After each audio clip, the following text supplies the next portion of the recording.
অস্ত্রটা রয়েছে না, দড়িটা জিয়া বলা হয়, ওটা দিয়ে ওই অস্ত্রটা গড়িয়ে পড়ছে আস্তে আস্তে এরকম করে করে। তো ভগবানের কি মায়া, তো অর্জুনেও সামনে আছে, তো অস্ত্র ত্যাগ করেছে পিতামহ, তো কেউ অস্ত্র ছেড়ে দিলে তাকে কি বধ করা যায়? বীরেরা এরম করে না। তো ভগবান কি করছে, বলছে অর্জুন দেখো সামনে, তো পিতামহকে দেখিয়ে দিয়েছে। তো অর্জুন তো ছুটবে না। তো ভগবান এমন মায়া, ওই জলটা পড়ছে না, জলটাকে এরকম দেখাচ্ছে দূর থেকে সাপের মতো। তো অর্জুন ভেবেছে এই যে সাপ, এটা এখন তার পিতামহকে দংশন করবে। তো অর্জুন কী করেছে, ওকে লক্ষ্য করেই বাণ ছুঁড়েছে। তো সাপ দেখতে, পিতামহকেই তীর ছুড়লাম, যিনি আমাদের গুরু পূজ্য, তিনি যে হাতে আরেকটা দিন নিয়েছিলেন যে ওই সর্পকে ছড়ার জন্য, সেটা গান্ডি ফেলে দিয়েছেন, ওই তীর ফেলে দিয়েছেন, আর পিছনে যে তোরণে যে আরও কতগুলো বাণ রয়েছে এগুলোও নামিয়ে রেখেছেন। তো আমরা দেখতে পাচ্ছি কি একটা তীর ছোড়া হয়ে গেছে যেটা বিশ্বকে বিদ্ধ করেছে, আর একটা তীর অর্জুন হাতে নিয়েছিল, ওটা রেখে দিয়েছে, আর কতগুলো তীর কাঁধে ছিল, কাঁধে রয়েছে। এই কাঁধের যে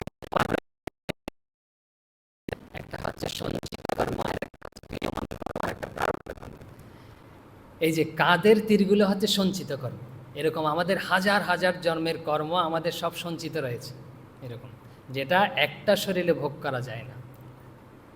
আর একটা হচ্ছে কি, ওই যে ক্রিয়মান কর্ম, যেটা এখন আমরা ভোগ করতে শুরু করিনি, সেটা হয়তো আগামী জন্মে ভোগ হতে পারে, তৈরি হয়ে আছে আমাদের জন্য একদম প্রস্তুত, এটাকে বলা হয় ক্রিয়মান কর্ম।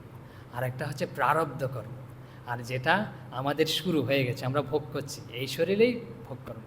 এই তিন ধরনের কর্ম আমাদের ভোগ করতে হবে। এখন আমরা জেনেছি যে শ্রীরামকৃষ্ণ বলেছিলেন যে তোদের কর্মফল এবং কর্ম সম্পর্কে একটু জানা দরকার। তা এখন আমরা যাই শ্রীরামকৃষ্ণ কি বলছেন, যে আপনার কেন ক্যান্সার হয়েছিল।